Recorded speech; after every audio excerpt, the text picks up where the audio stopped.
Hello, welcome to this film about electron configurations, which is, I suppose, the last of the first week's films in Year 11. Hopefully you've understood everything up till now. If not, you should probably go back and make sure you do before you come here. Maybe ask a few questions as well, if you need some help with it. But anyway, here we go. This one's about electron configurations, and hopefully by the end of it, you'll know what we mean by a group and a period in the periodic table and what it's got to do with the number of electrons. You'll be able to write electron configurations for the first 20 elements. Don't have to worry about going past that, even in Year 12. And you need to consider what kind of ions an atom would like to form based on its electron configuration and then write an electron configuration for that ion. Okay, so here we go. How many electrons are there in an atom? This should be easy by now. And we get it from its atomic number, from an atom's atomic number, that is. So let's take titanium for an example. Doesn't matter that we don't have to do titanium. We can see that it's got an atomic number of 22, so there'll be 22 electrons in titanium. Okay. Calcium, which we do have to be able to write an electron configuration, has 20 electrons. Okay, so whatever the atomic number is, that's going to be the number of electrons, as long as this is an atom we're talking about and not an ion. Now, it's absolutely crucial to know how many electrons fit in each shell if you're going to write electron configurations. But we tell you a couple of little fibs in Year 11 and 12, just to keep things simple, and really because you don't have to go past element 20. Okay, and the fibs are in the third and fourth shells. These are absolutely true, no falsehoods here. Okay, there's 2 electrons can be put in the first shell and 8 can be put in the second. We pretend, for the time being, because we don't have to go past calcium, that the third shell only holds 8. In actual fact, it can hold 18, but it won't hold more than 8 until you get past calcium, which we don't have to do. The fourth shell isn't important how many electrons it holds at all, even for the problems we do in Year 11 and 12, but in actual fact it holds 32, just out of interest. But you'll never need to know that. Not until you go to university, at least. Okay, now group number in the periodic table. Group number is the number of the column that an element is in, and they're numbered 1 to 18. They used to be numbered 1 to 8, and that's because these groups didn't used to get given numbers here. So it used to be 1, 2, 3, 4, 5, 6, 7, 8. Okay, but nowadays it's 1 to 18. So group 13 is the old-fashioned group 3. The group number tells us how many electrons are in the outer shell. Okay, valence is just another word for outer, or at least it is in this context. It's not the case that you can always swap the word outer for the word valence, but you can when you're talking about electron shells in chemistry. Okay, so the number of outer shell electrons is equal to the group number, but for this rule to work, we have to call these groups by their old-fashioned names. Okay? So that's just for the rule to work. We actually call these groups 13 to 18, but for this rule to work, that group number equals number of valence shell electrons, we call these 3. Okay? So an atom in group 14 has 4 outer shell electrons, an atom in group 2 has 2.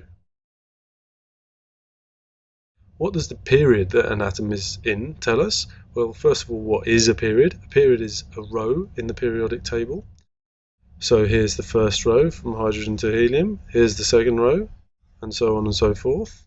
Okay, so they're numbered, 1, 2, well, I think there's 7 periods at the moment in the periodic table.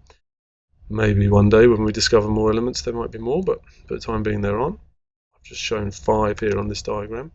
But anyway, the period number, quite simply, tells us the number of shells. So lithium has 2 electron shells. As we know from its group, it's got 1 in its outer shell.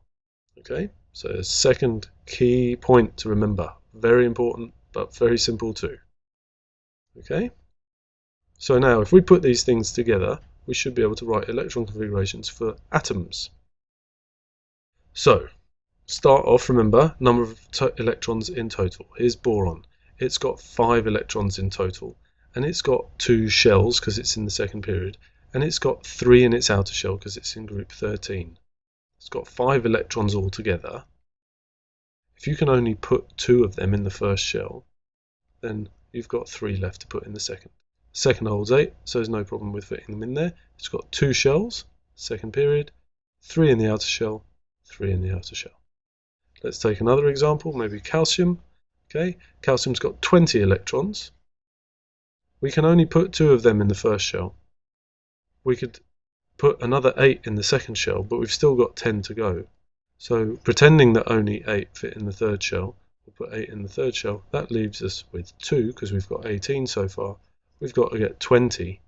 So 2, 8, 8, 2 is the electron configuration for calcium. So this way of numbering with commas in between is writing an electron configuration. It's saying that there's 2 electrons in the first shell for calcium, 8 in the second, 8 in the third, and 2 in the last.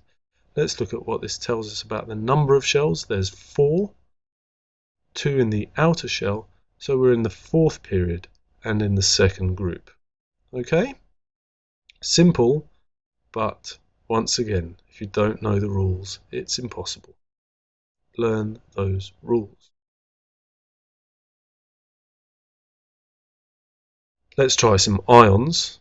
Okay, I'm just going to choose a couple at random. Let's go for one that we haven't seen on any of the films yet. Let's go for a P3- ion, or a phosphide ion. Okay, phosphorus has 15 electrons. A phosphide ion, which has gained 3, is going to have 18 electrons. 2 can go in the first shell, 8 can go in the second. We've used 8. Can the third shell hold the last 8? Yes, it can. So that's the electron configuration for a phosphide ion. Notice that phosphorus, when it gained electrons, gained 3 to get a full outer shell. Let's try it with an atom that loses electrons. Okay, let's take magnesium as our example. Okay, magnesium with 12 electrons. Magnesium is in group 2. Magnesium wants a full outer shell. It could gain 6 electrons, but it would be easier for it to lose 2. There's another key point.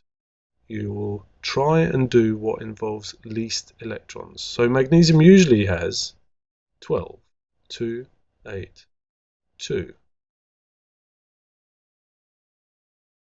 Magnesium ions want to lose 2 electrons to get a full outer shell. This shell is full. If you lose these 2 electrons, you've got a full outer shell.